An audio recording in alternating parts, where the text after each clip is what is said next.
জুবিন গাৰ্গৰ নামত নিৰ্মাণ কৰা হ'ব এখন বৃহৎ বিশ্ববিদ্যালয়। জুবিন গাৰ্গৰ নামত দুখীয়া ছাত্ৰ ছাত্ৰীক দিয়া হ'ব স্কলাৰশ্বিপ। এই ব্যৱস্থা কৰিব জুবিনক ডক্টৰেট ডিগ্ৰী দিয়া USTM-এ।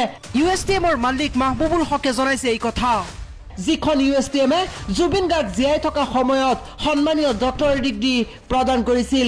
এই ভিডিঅ'টো আপোনালোকে যিমান পাৰে শ্বেয়াৰ কৰি দিয়ক, লগতে সকলোকে এই খবৰ জনাই দিয়ক যে জুবিন গাৰ্গৰ নামত নিৰ্মাণ কৰিব এখন বৃহৎ বিশ্ববিদ্যালয়। USTM-তে নিৰ্মাণ কৰা হ'ব এখন বিশ্ববিদ্যালয়, লগতে দুখীয়া দৰিদ্ৰ ছাত্ৰ ছাত্ৰীসকলক স্কলাৰশ্বিপ প্ৰদান কৰিব জুবিন গাৰ্গৰ নামত, যদি জুবিন গাৰ্গৰ পৰিয়ালে সন্মতি দিয়ে।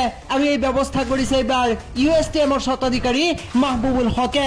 যিখন USTM-এ জুবিন গাৰ্গ জীয়াই থকাৰ সময়ত জুবিন গাৰ্গক প্ৰদান কৰিছিল সন্মানীয় ডক্টৰেট ডিগ্ৰী, আৰু সেইখন USTM-এ এইবাৰ লৈছে এক প্ৰশংসনীয় পদক্ষেপ, এটি ডাঙৰ সিদ্ধান্ত, যিটো হৈছে এখন বিশ্ববিদ্যালয় নিৰ্মাণ কৰা।